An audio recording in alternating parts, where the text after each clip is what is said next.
There are quite a few choices and quite a few different price ranges when it comes to buying something like a camera. And I know when I was in the market for one a few months ago, I really did not know how to approach that. The process of finding what's best for you, your needs, and more importantly, your budget can get complicated pretty quickly. So here I have a $1,200 camera setup and then also a $5,000 one. So I guess, can you tell a difference? And if you can, how much of one? The short answer is yes. Of course there's a difference. It's like 5 times the cost. In fact, I'd hope there is one. But the long and more important answer is, well, why I'm making this video. Is this really something that creators should consider to improve and maximize the quality of their videos? Or is it just yet another thing getting in the way of actually creating?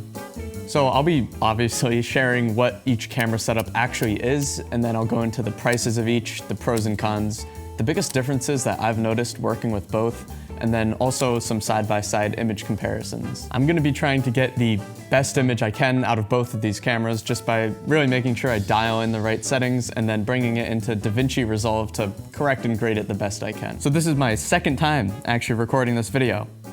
I messed up the first one pretty badly. I screwed up the settings on the A6500. I just wanted to give as fair of a shot to both of these as possible. So after all of that, I mean, it'll truly be up to you if the difference is even noticeable, and if it is, if it's worth that extra jump in price. It's also important to mention that on your end of things with YouTube compression and all of that, the differences might be harder to see. And I think that already goes to show if you're only looking for a camera for YouTube, that is something to consider. As far as pricing in this video, I'm just gonna be basing it off of what B&H Photo has listed. I feel like that's a good market average. And the pricing of each is for a camera setup, so it's not just the body, it's also a versatile lens because you can't really get a good image out of a camera without a lens. Unless if having a purely white screen is a part of your style, of course, then, be my guest. Save your money on the lenses. It's quite expensive, as we are going to find out. So the first camera here is the first one I ever bought, which was the Sony A6500, which is a camera that was originally released in 2016. But I personally picked this up a little over a year ago now in February of 2024. And I'm pairing that up with the Sigma 18-50 f2.8, which is an incredible lens that, honestly, I wish I used this more, but it unfortunately gets overshadowed by the camera I use for everything and is pretty popular for professionals as well, the Sony FX3. I picked it up about 6 to 8 months after the A6500. It's a very popular choice. It's not the first time you've seen that, and it's definitely not the first time you've seen this. I got it matched up with the Sigma 24-70 2.8. This is the good old reliable lens. Now I would say that these are the only 2 cameras that I own, but that would actually be a lie because right now I'm recording on my Arri Alexa 35. It just kind of looks like an iPhone, which is kind of peculiar. It is. It is my trusty and most definitely dusty iPhone 11. Now for the A6500, I mean, I'm sure you can find a better deal on eBay.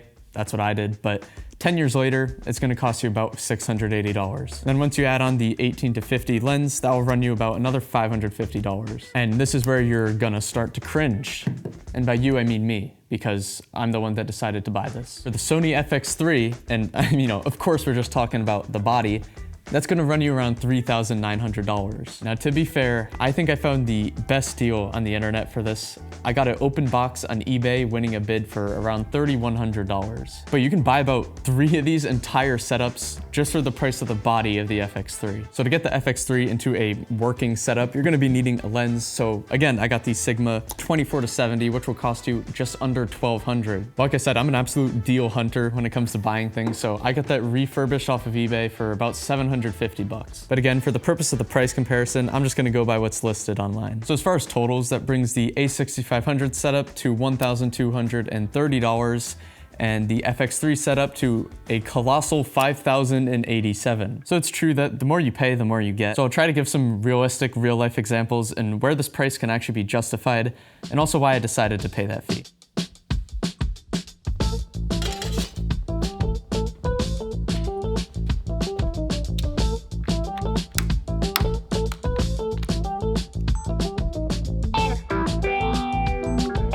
The spot at my desk has some, daylight, has some warmer light with that lamp, has some brighter and darker spots. I just think generally this is a pretty good test for each of the sensors of my camera. On paper, it should be pretty obvious here which camera should be winning, but again, this is a realistic example. This is a way I'm always using my cameras in my videos, so if you can actually tell a difference in a shot like this, that means I didn't completely waste my money, which is always good. And in a bit, I'll be getting some B-roll shots with both of these cameras side by side, so you'll be able to see if there's any noticeable differences there. But I also brought you over to my desk because that's actually where I edit, which goes into one of the big pros of getting the FX3 over something like the A6500. And that's having 10-bit colors and log footage, which definitely helps with flexibility in post-production. 8-bit footage can produce around 16 million colors, which, that's quite a few. I mean, that's always more than I can name. But 10-bit footage can produce over 1 billion. I'm no mathematician. In fact, I failed my math final in high school, but you don't have to be one to know that that is quite a few more colors. And again, 10-bit, 8-bit, even 12-bit, these are all just numbers. The places where you can actually see the difference here is when you're adjusting colors and grading. And for 8-bit footage, firsthand I've experienced, it's much more likely to break and get that weird banding effect that no one really likes. And I found you just tend to get a lot more splotchiness in the colors. Now, talking about first-hand experiences with the A6500, it does technically have options for log footage, but in my experience, unless if you're using S-Log2 and shooting outside where it's really bright, it will be so noisy. It's like you're shooting through a bottle of seltzer. It's so bubbly in the frame, it's disgusting. I'd be curious to see if there's a more noticeable difference in this shot than the others, because this one right here is really testing the sensors because of the quite bright window right behind me. So maybe this is the downfall of the A6500.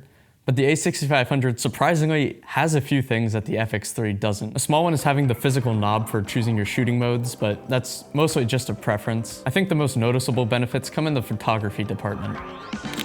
The FX3 was purely designed for video, and although it actually can take pictures, and that's what I do for my thumbnails, the A6500 actually has a slightly higher megapixel sensor and a small but existing viewfinder. That's actually crazy because the Sony a7S III has the exact same sensor as the FX3, it's cheaper, and has a viewfinder. I make good financial decisions. Okay, I think that's enough being nice. Now it's time to list every single thing that I've noticed that the FX3 does better.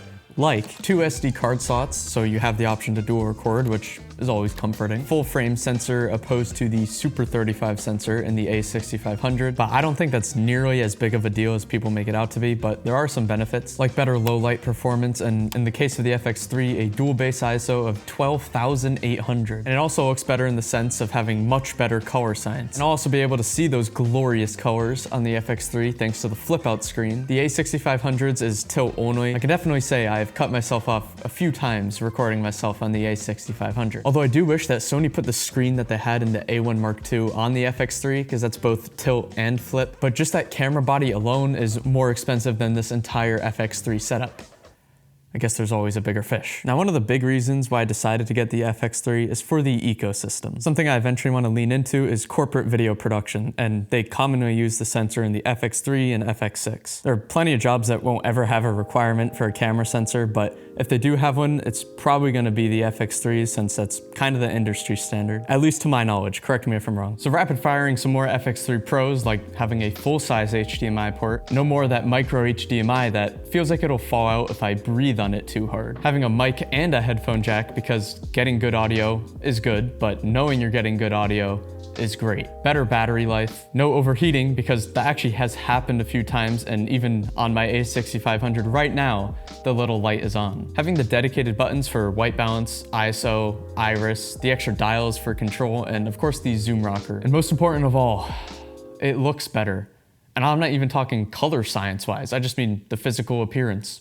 The most important metric of any camera. And as far as some non-physical improvements, you have the ability to do 4K 120 frames and HD 240 frames. It also lets you create custom menu pages, which I found to be really helpful. And the screen actually doesn't get dim when you flip it into 4K, like it does on the A6500. That I found to be pretty annoying. And another small but professional feature is having shutter angle. Being able to set it to 180 degrees and not needing to change it when you set it to 24, 30, 60, even 120 frames, just super convenient, especially when working with video. But personally, I'm kind of weird and I try to be different and quirky, so I set it to 172.8. I find that's just a little bit sharper and there's a little bit less motion blur, but without going too overboard. You probably can't even tell the difference, and sometimes I'm not even sure if I can. But I probably can tell the difference between these two cameras when I test them side by side, which is what I'll be doing right now.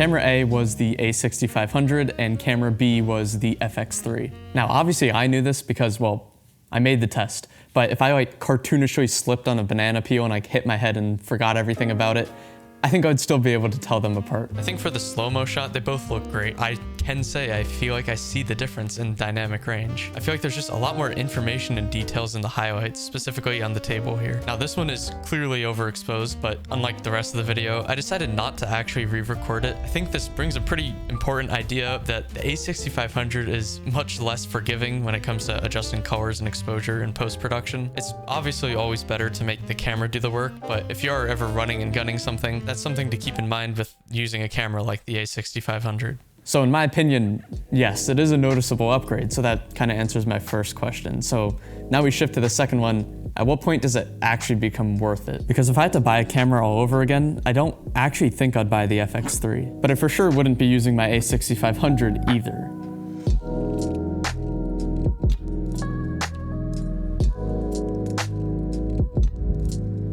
If you're only looking to get better video quality than like a phone, then to me it's pretty clear what option is best for you. But I'm also not sure that I would actually recommend a camera that's just about 10 years old now. I think some better options would be like the Sony ZV-E10 Mark II or the A6700.